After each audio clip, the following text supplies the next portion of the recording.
still be some handouts.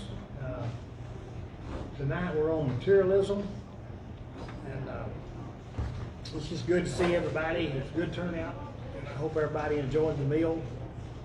It'll be less than 6, and that says in this lesson we note financial trends that are building toward the tribulation and the end of age. When it comes to money, life today is radically different from just a few decades ago. Today, the financial world operates electronically. Wealth is concentrated in the hands of a minority of people. The middle class is vanishing, and oil has become an international bargaining chip. So we're going to see here that oil is going to be the big. It's going to be the big thing that's coming upon us here. In part 3, which is part 3 we're in now, we will discuss the order of end time events, the rapture, then the tribulation, the second coming of Christ, the millennium, and then the eternal state. Note that nothing needs to happen in order for the rapture to take place. It could happen today. So there's nothing in prophecy, there's nothing in the Bible that says anywhere that gives us a clue when the rapture is fixing to happen. It could happen at the drop of a hat. What does the Bible say? In the twinkling of an eye.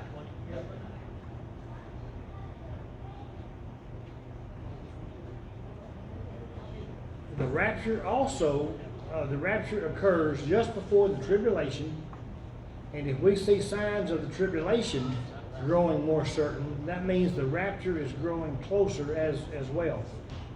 The signs include a one-world economic system that can eventually be controlled by a one-world ruler, the Antichrist. In this lesson, we will examine financial signs of the end times to add to the growing body of evidence that the tribulation, thus the rapture, is growing near. In Revelation 13, we learned that the mark of the beast will be the only way to purchase or sell something during the tribulation. A century ago, such a thing would have sounded like being science fiction. But now the technology exists to make it a reality. When you pass through a grocery store checkout line, your ability to pay could easily be linked to permission to purchase. In other words, what they're talking about here, you're going to have the mark of the beast to be able to buy or sell anything. A cashless society has been slowly developing. A society where all transactions are handled electronically instead of by currency. This is necessary. This is a necessary part of a worldwide commerce, of course, removing the necessity for sending cash or checks, a hard copy of cash, around the world. And if a person's bank account can be stored electronically, it would be just another step to store complete information on that person as well, such as whether they have permission to buy and sell, that is, whether they have the mark of the beast. The changes happen so slowly, so incrementally, that hardly anyone notices over time. But compare today with 30 years ago, and you'll see that significant line has been crossed. In fact, the day is probably fast approaching when a surcharge may be levied on customers who choose to use cash instead of an electronic medium for purchase. And it's going to be penalized for using money. Now, I've been once or twice to a Dollar General store and bought something like for $1.75, and I give them a $2 bill. They don't give me no quarter. They keep it. They don't have the change, and that's what they're talking about here. It's, and I don't think it's going to be too long from now where money, cash money, you're not going to be able to use it. It says no money will change hands in the future. Paychecks and other checks will all be deposited electronically, as many of them already are. And you know, now that's been going on for what, 20-something years now, isn't it? Yeah. I mean, I worked for Southwestern Bell, and I retired 21 years ago, and they was wanting us to put them in there then. But I was hard-headed, and I refused to do it. I wanted a check in my hand, you know. And, you know, they tried to tell me, said, well, it's cheaper, you know, if we do it electronically. I said, how you figure that out? You're sending me the stub, you know, so eventually, I had me working out of town so much, I had to go ahead and have it put in. The next major step toward the cashless society is transactions by cell phones. Customers already use their cell phones or electronic wallets to make transactions. America is actually behind some other parts of the world. Cell phones have replaced many laptops as the preferred means of accessing the internet, to include electronic financial transactions. Cell phones now have all the capabilities of laptops to desktop computers. You know, people now, you go up with your telephone and scan, and I mean, boom, they got the money right in. You know, I'm not smart enough to figure all that out. So somebody has to help me set things up, you know, and stuff like that. It's all coming. Revelations 6 through 19 covers the time of the tribulation on earth. So 5 and 6 reflects events early in the tribulation here. So let me see if I can get Revelation 6. 5 through 6. When the Lamb opened the third seal, I heard the third living creature say, "Come." I looked, and there before me was a black horse. Its rider was holding a pair of scales in his hand. Then I heard what sounded like a voice among the 4 living creatures saying, 2 pounds of wheat for a day's wages, 6 pounds of barley for a day's wage, and do not damage the oil and the wine. So they're really talking about the oil and the wine here. These verses here describe the opening of the third seal, the judgment, and he's talking about then the release of the black horse and rider upon the earth. Here the rider is holding a pair of scales in his hand, saying, a quart of wheat for a denarius, and 3 quarts of barley for a denarius. And do not harm the oil and the wine. This is a picture of worldwide famine and time when the poor will get poorer and the rich will be living in luxury. Now, he's talking about here in the early times of the tribulation. So I think here he's talking about the first 3.5 years. You know, where it's supposed to be, everything's supposed to be going good, and everybody thinks, you know, well, we got it made now, you know. A 2006 United Nations report showed that increasingly the wealth of the world is being consolidated in the hands of a smaller and smaller minority of people. Half the world's adult population owns barley, 1% of global wealth. There is a massive polarization of wealth taking place in the world. The gap between the rich and the poor is growing wider day by day. In Ezekiel 38:10, it deals with a war that I believe will take place in the early days of the 7-year tribulation. So let me see if I can find it.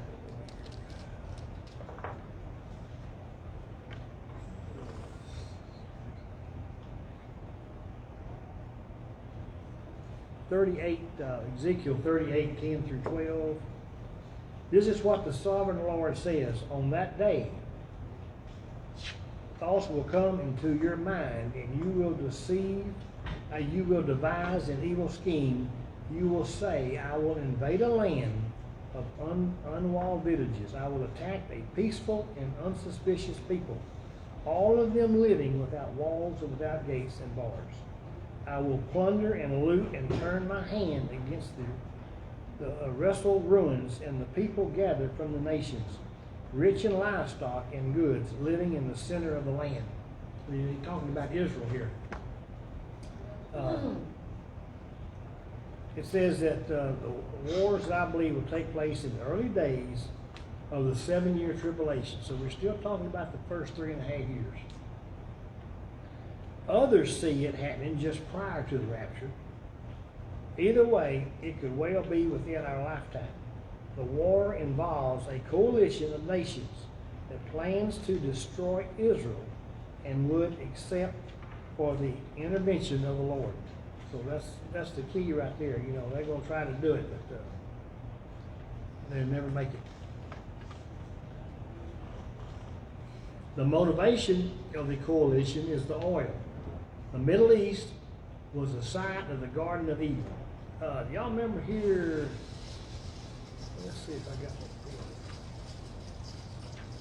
A few weeks ago, I passed out here it is. Passed out this map. Y'all, everybody keep one. If you'll look right here, you'll see where the Garden of Eden was, right there. I got it circled. That's what they're talking about right here, in this right here about the oil. The Middle East was the site of the Garden of Eden, the site of lush forests that have decayed into the greatest reservoirs of oil on the planet. So you know when the Lord started, made the Garden of Eden and Adam and Eve, you can imagine how beautiful the place was. I mean, it had to be like something you never see before. And then, of course, when the devil came in and stirred up everybody, then that's what they're saying here. It had the lush forests that have decayed into the greatest reservoirs of oil in the planet. So underneath all that sand in there is some of the greatest oil reservoirs in the world. And the geologist here explained to a good friend of mine how the largest depots of petroleum in the world lie under the sands in countries just to the east of Israel, where the world was once covered by far-reaching forest and plant life like the world has never seen. The oil buried under the surface of the Middle East will become the motivation for wars in the years ahead. Satan can finance the battle of Armageddon with oil derived from the decaying garden he helped to ruin at the dawn of human history. It is a fact that massive amounts of the world's oil reserves are controlled by Islamic nations that hate Israel and America, as God is going to use the world's hunger for oil to draw the nations of the world into the Middle East for a conflagration. He said, I will turn you around, put hooks into your jaws, and lead you out with all your army, horses and horsemen, all splendidly clothed, a great company with buckles and shields, all of them handling swords. He says, I believe it is possible with the place that all holds in our world's economy that the stage is being set for just such a gathering of nations. You've heard the expression, follow the money. In the end of days, it is going to be follow the oil. Oil will represent wealth, mobility, and nations will go to war over it. So it sounds like to me that it's going to be a pretty good fight over who's going to get the oil. Because the Islamic nations over there, none of them trust the other one, and they're always fighting. And so it's going to be a madhouse, I'm afraid, over there. Everyone in the world is being and will be more and more affected by money and material things. In past generations in America, people lived in farming communities where natural resources, food, land, livestock played an important role in sustenance. But today, everything revolves around the exchange of money. And y'all can remember back growing up on farms, and getting out and having huge gardens, baling hay and it was good life back in those days. And I'm sure everybody here, most people can remember it. I can. And now it's just a fast-paced society. In 2 Timothy 3, 1 through 2, Paul wrote to Timothy to say that in the last days, perilous times will come, for men will be lovers of themselves, lovers of money. And Paul lists many characteristics of people in the last days, and one of the first on his list is that people will be lovers of money. It's interesting that the first two, lovers of self and lovers of money, are mentioned together.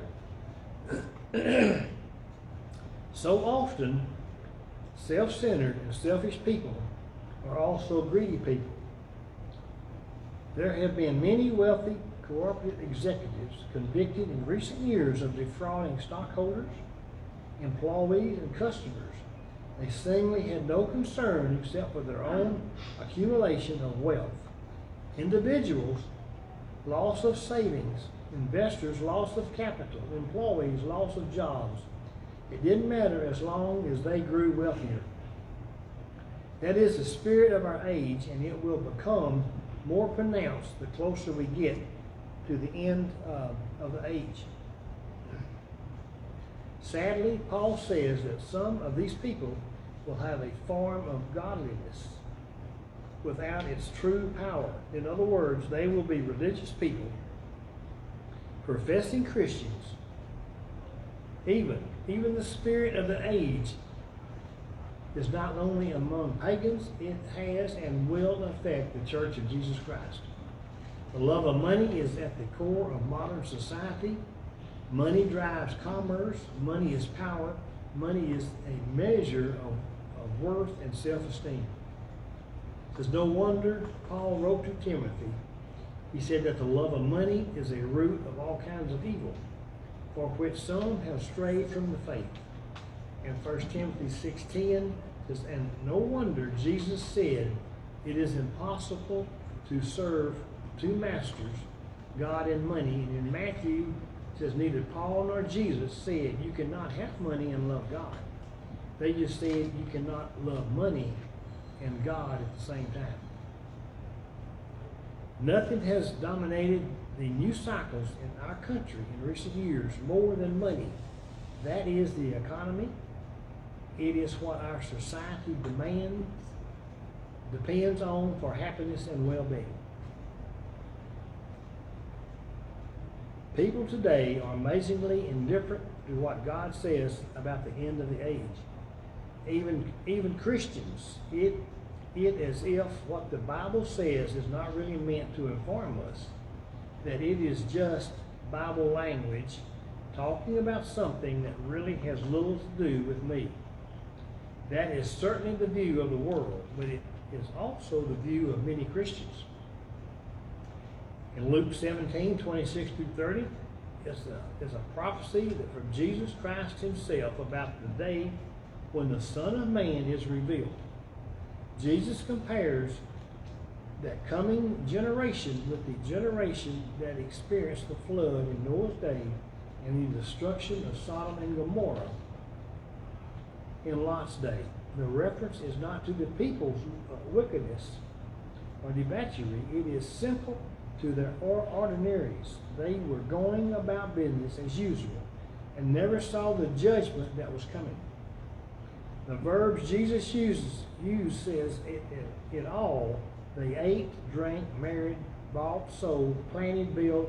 They were just living their lives without an awareness of what was happening around them. One of the biggest challenges preachers have is getting people's attention. They are caught up in the mundane but demanding affairs of their lives that a worship service is more of an opportunity just to sit and rest for an hour than it is to pay attention to the truth of the Word of God. When they leave, things continue on just as they did before they came in. And Jesus said it will be the same way in the end times, which certainly can include our day. I pray to the Lord every day and thank you for Brother Moon for preaching the gospel in this church. and I know he can step on some toes. So just keep coming and keep praying for him, because as long as he's here in the pulpit, he's going to be preaching the gospel of Jesus Christ. Amen. In the letters Christ dictated to the Apostle John when he was exiled on the island of Patmos, there are some similar descriptions. In Revelations 2 and 3, he says the 7 churches. Christ addressed with literal churches, but I also believe these 7 churches are pictures of the stages of the church in the 2,000 years since Christ. The Laodicean church represents the church on earth prior to the return of Christ to earth. Is it about this church, the church in our days? And this John Scott, he wrote about the Laodicean church. It was a half-hearted church. He says it we appear to have taken a lukewarm bath. It wasn't hot. It wasn't hot in the church. It wasn't cold. It was just, everybody was just lukewarm in their religion. Because if you attend a strong Bible-believing church, honoring church, you may think that an overstatement, but not all churches are like yours. There is a large part of professing Christianity that is very normal. Very much like John Scott described it, he says they are, to use Christ's words in Revelations, lukewarm, neither cold nor hot. Jesus said some people's hearts will grow cold in the end times, but in Revelations, he described hearts that are neither cold nor hot. A lukewarm heart is a heart that is passive and indifferent. It doesn't matter whether they attend church or not. It doesn't hurt, so why go? And how many people do y'all know it's kind of like that? You try to get them to come to church, and they say, no, I'd rather sleep in, or just don't want to take the time. The cure for the lukewarm church is found in Revelations 3:20, where Jesus is standing at the door of the Laodicean church, and he says, "Behold, I stand at the door and knock. If anyone hears my voice and opens the door, I will come into him and dine with him, and he with me." Well, that verse is often used in terms of personal evangelism. Its context is the church. Jesus wants his entire church to hear his knock and open the door and allow him to come in. He wants to reclaim his rightful place as the Lord of the church. And what a sad indictment of the condition of the church today, that the Lord of the church needs to ask to enter. That reminds me of a little story about the old man, in rags. He had an old Bible, and he'd walk up down in front of this church, listen to the music every Sunday. He'd sit on the steps. So finally he decided he'd go in. He went in, he sat down, and they came up to him and told him he'd have to leave, that he wasn't dressed properly, and he smelled and stuff, so they put him out. And so the next Sunday, he walked in front of that church. Finally he went in, he sat down, same thing. They come got him and said, you can't be in here. You're not like us. That went on for 2 or 3 Sundays, so he went in the last one Sunday, and they put him back out, and he sat down on the steps and holding his Bible, and this man come up and put his hand on his shoulder. He said, "My son," he says, "what's the problem?" He said, "Well, I've been trying to get in that church and listen to the singing and the preaching." He says, "They won't let me in." He kind of grabbed him and he says, "Don't worry about it, son." He says, "I've been trying to get in there for years. They won't let me in either." So, and that's the way it's that's the way it's getting now. The picture of Christ knocking on the door of his church was captured famously years ago in a painting by an artist, Holman Hunt. It says Christ is standing outside the door. Weeds have grown up around the dwelling, and most notably, there is no handle on the outside of the door. The intent of the artist was clear. Christ will not open the door to the church or a person's heart by force. The door can only be opened from the inside by the occupant. Have you opened the door of your heart to Christ? Don't be one of those too busy with the cares of this world to note the changing seasons of the ages. He is coming soon. And I thought this was a real good one today. I enjoyed reading it and studying it. And we just got to you just look and listen and see what's going on around you and on the TV about what's going on. I mean, in this world, you know what I'm saying? Like just last night, I was dumbfounded. You know, there's not an awful lot of shows you can, with a good conscience, watch. America's Got Talent was on, and one of the performers had just performed, and they were doing the judging part, and it came to Howie Mandel, and he told the person that he felt like he'd just been to church. He said, "Though I've never been to church." There's a lot. I've never been to church. There's a lot of people like that, you know, and they just. It just kind of took my breath. I know it. You know, I know. You know, and of course, I know you don't have to go to church to be saved, go to heaven. Absolutely not. You know, that's nothing to do with it. It's just what the Lord wants us to do is to come to church and associate with other Christians. Pray for, you know, come in here and pray for each other. It's like Jared, you know, he's family. And you pray for him, you pray for his church, you pray for the pastor, you pray for the choir, you pray for Sunday mornings, you know, for the preaching, for maybe somebody being in the church that's not saved, and they hear the message, you know, and come down and accept Christ, you know. Yeah, but it's really sad that people just don't want to come, you know. Anybody else got anything to talk about? I've got some more handouts for next week. Let me see what it's on. Immorality will be lesson 7, and y'all can pick you up one on the way out.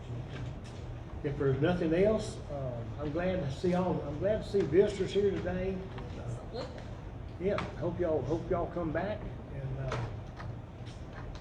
I hope everybody has a good evening, and if the Lord willing, I'll see you Sunday morning. Amen.